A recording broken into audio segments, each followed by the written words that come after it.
That hurt. Welcome to the Straight Red Card. We are back. Well, I guess this is sort of an extra bonus video. Woo! And we're going to be talking about the probable starting 11.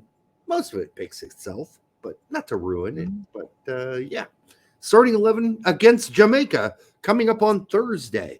And yes, we will be doing a live broadcast show on Thursday.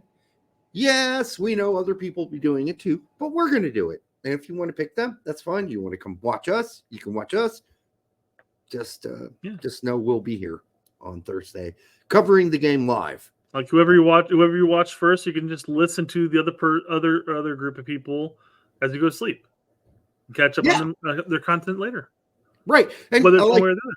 You could have 2 or 3 laptops on, right? So you could do 2 or 3. Have one earbud on each thing. You can hear all 4 of our voices talking. Or you can just switch. You'd be like, okay, I'm going to take this headphone off, put the other headphone on. I'm going to listen to that for a minute, and then I'm going to switch. No, just stay with us. Yeah. Not that the other people don't do great jobs. They do. But, we got to have fun too. So we're going to have fun. Mm-hmm. All right, Brett, what do we got here in this? Well, before we jump into that starting 11, let's talk about a couple of things that have popped up. Okay. Primarily some roster changes. Yes. Tough break for Sargent. I don't even really know that he's really that injured, to be honest with you. We don't really know.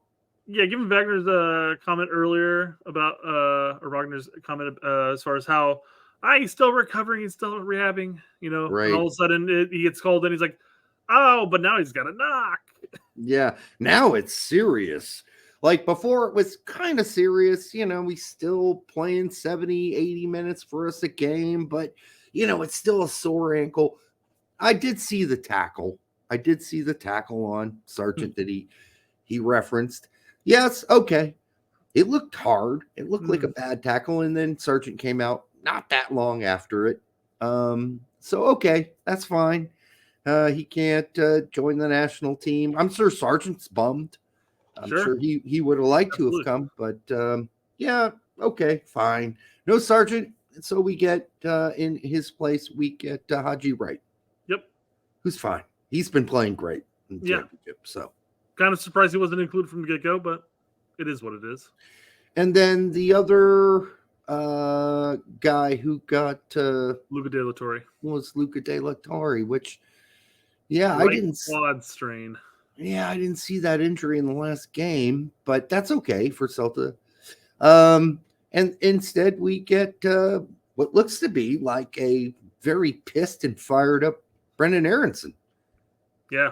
What a turn of events one announcement made, huh? No kidding. I mean, where was Brendan Aronson for the last 18 months? This guy I just watched was the Brendan Aronson I remember from Salzburg, Brett. Yep.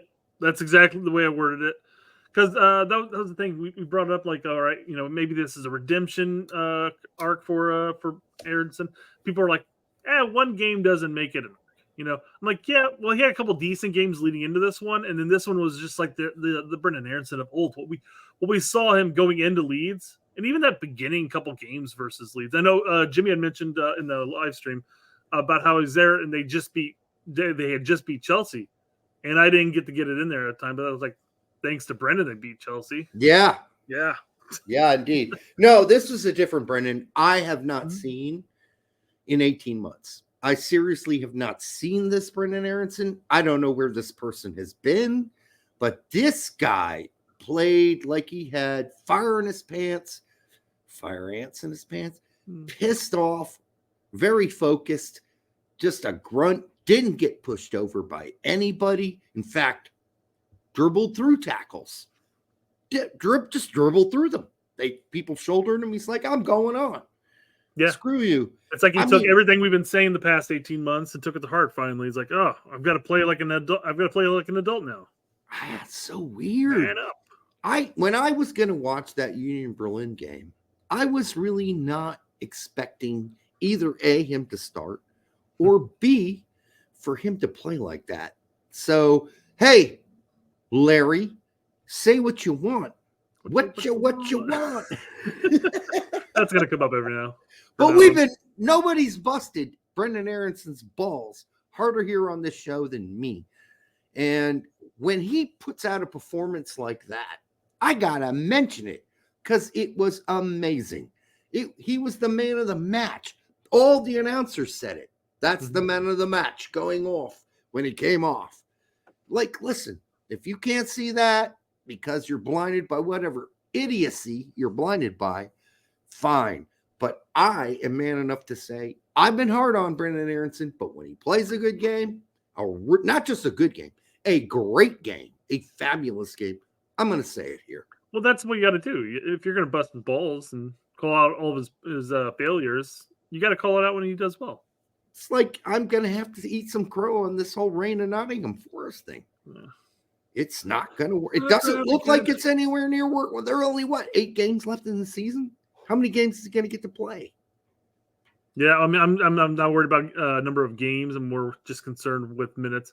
We used to joke about the oh God, he only got he's got to get more than 10 minutes, and they're actually. I'm happy if he's going to get 10 minutes now. At this point, yeah, God, just play him, put him in there, do something. So it's horrible. Doug McIntyre says, U.S. men's national team midfielder Tyler Adams says he knows he can contribute 45 to 60 minutes in Thursday's Nations League semifinal against Jamaica. Whew, really? I don't think I'm starting him. But then we just heard that Cardoso has a knock.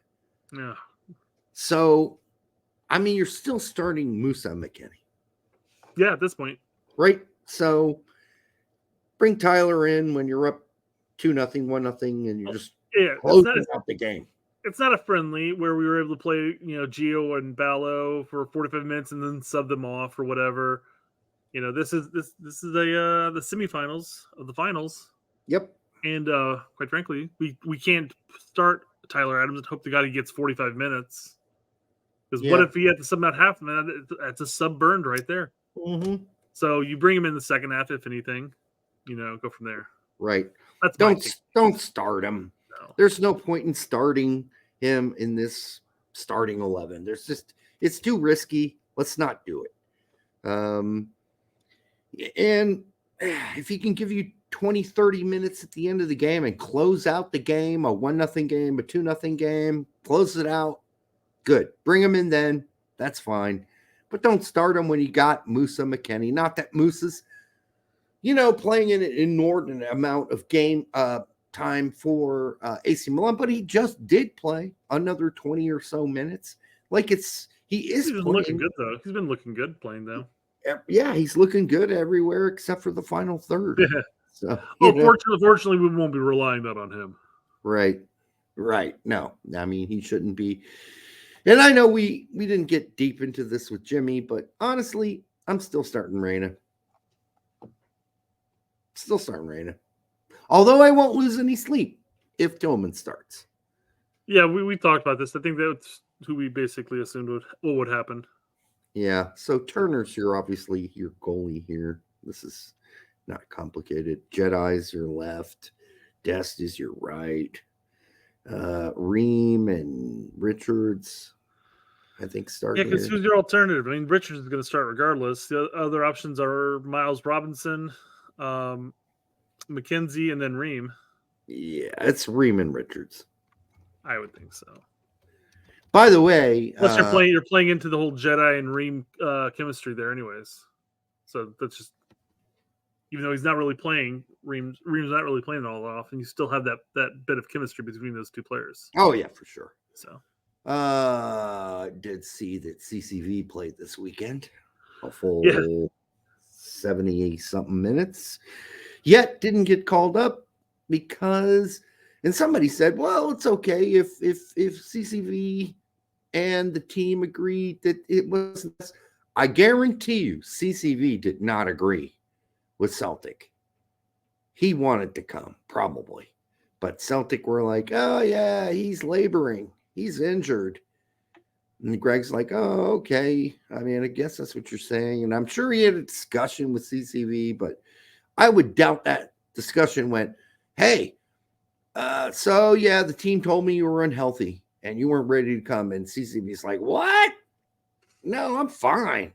He's like, but they said this and that about your status. And yeah, I don't know. I don't think that's a CCV decision. I think that's Gregg saying, I want to keep it friendly with Celtic. And so I'm just going to leave him off. Or maybe you really wanted to call Mackenzie up. I don't know. That seems weird. I don't know. You had one player coming off of injury that's not called up. And you have one player that just got back from injury that is called up. Yeah.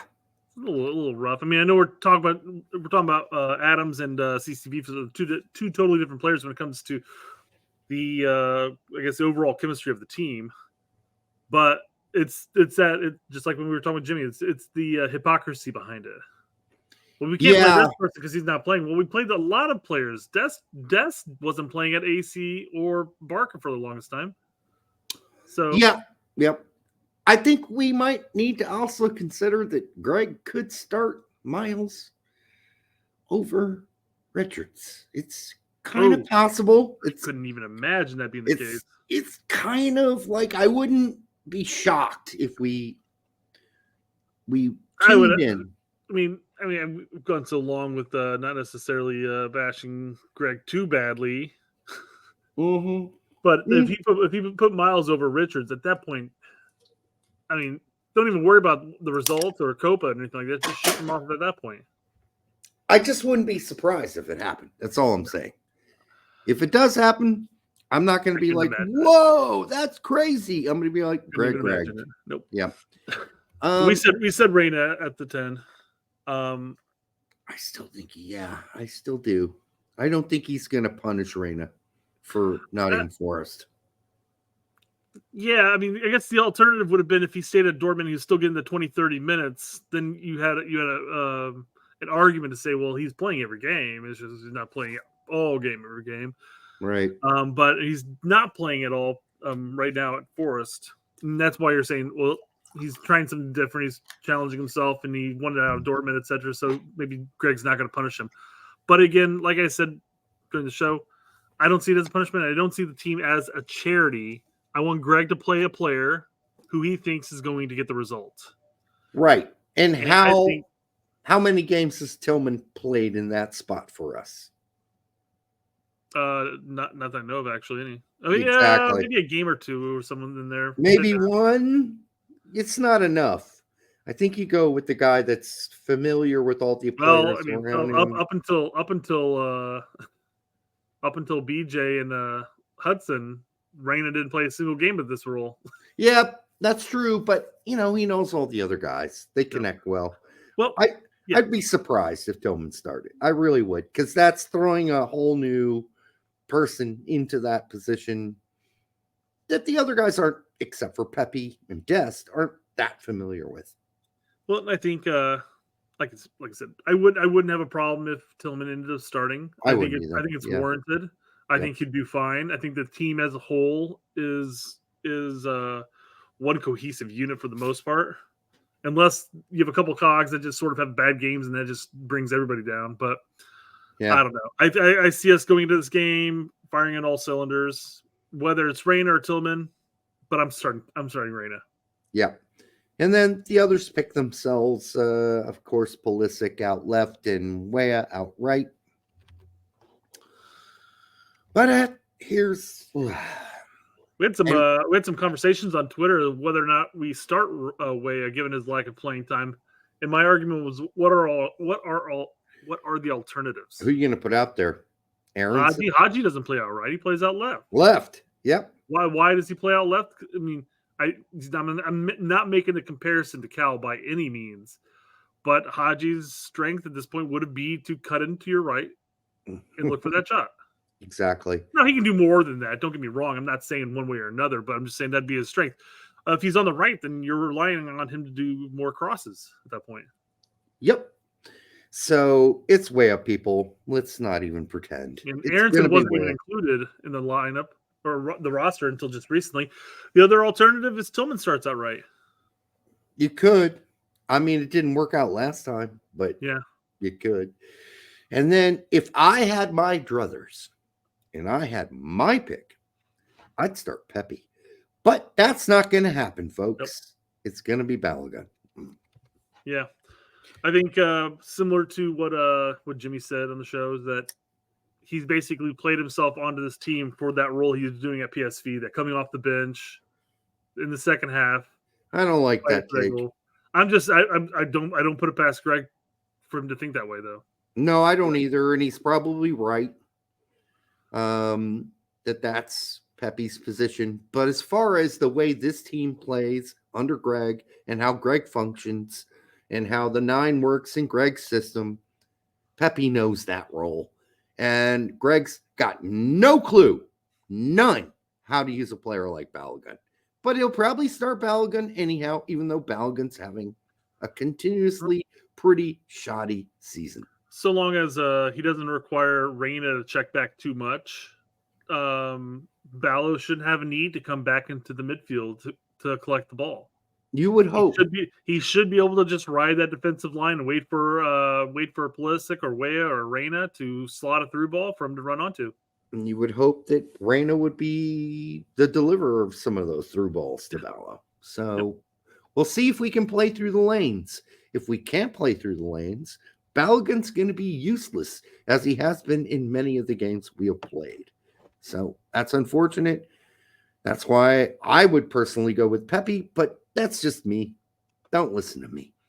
It's going to be either way. I mean, Gregg's going to Gregg. Gregg's going to start Balogun. Gregg. Yep. I think. I mean, I might be wrong. But Gregg did just pick Aronson and Haji to fill the 2 vacant spots after injuries. And in the old days, Gregg would have filled that with MLS players. So maybe Gregg's changing. Maybe he's evolving. He's adapting. God help us. All right. I think that's going to be the end of this particular show. And then we'll be back for another one. So we love you.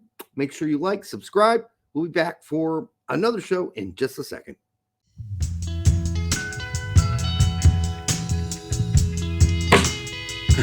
That hurt.